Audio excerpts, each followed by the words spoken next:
Hi, எல்லோரும் நல்லா இருக்கீங்களா? ரெகுலராக இட்லி தோசைக்கு சட்னி சாம்பார்னு சாப்பிட்டு போர் அடித்தவங்களுக்கு இந்த தக்காளி குருமா ஒரு நல்ல சேஞ்சாக இருக்கும். ரெசிபிக்குள்ளே போகிறதுக்கு முன்னாடி இந்த வீடியோ உங்களுக்கு பிடிச்சிருந்தா என்னோடய சேனலை மறக்காமல் சப்ஸ்கிரைப் பண்ணிக்கோங்க. வீடியோக்கு ஒரு லைக்கு கொடுங்க. வாங்க இப்போ எப்படி செய்கிறதுன்னு பார்க்கலாம்.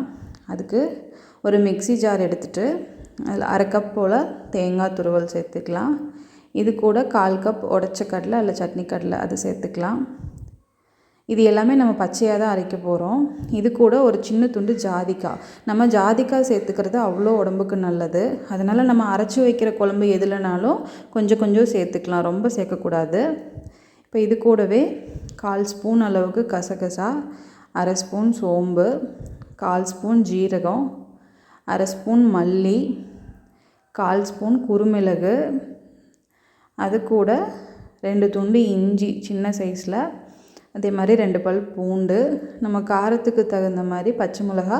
நான் ஒரே ஒரு காஞ்ச மிளகா சேர்த்திருக்கேன். அது காரத்தை நல்லா எடுத்து கொடுக்கும். நம்ம பச்சை மிளகா சேர்த்து செய்கிறதுக்கெல்லாம் ஒரு காஞ்ச மிளகா சேர்த்தோம் அப்படின்னா. இப்போ ஒரு பிஞ்ச் அளவுக்கு மஞ்சத்தூளும் நல்லா பழுத்த தக்காளி 2 சேர்த்து ஒரு பேஸ்ட்டாக அரைச்சி வச்சுக்கலாம்.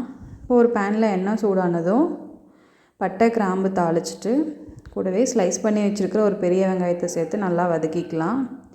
வெங்காயம் நல்லா வதங்கினதும் நம்ம அரைச்சி வச்சுருக்கிற தக்காளி பேஸ்ட்டு இதில் சேர்த்துக்கலாம். இந்த குழம்பு ரொம்ப தண்ணியாட்டு இருக்கக்கூடாது, கொஞ்சம் திக்காக இருக்கணும். அதனால் நம்மளுக்கு தேவையான அளவு தண்ணி ஊற்றி டைல்யூட் பண்ணிக்கலாம். குழம்புக்கு தேவையான அளவு உப்பும் போட்டுட்டு நல்லா கொதிக்க விடணும். ஏன்னா நம்ம எல்லாமே பச்சையாக தான் அரைச்சிருக்கிறோம்.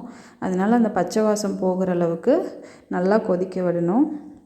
இந்த ஸ்டேஜில் நான் ட்ரை கருவேப்பிலை தூள் கொஞ்சமாக அதில் சேர்த்துக்கிறேன்.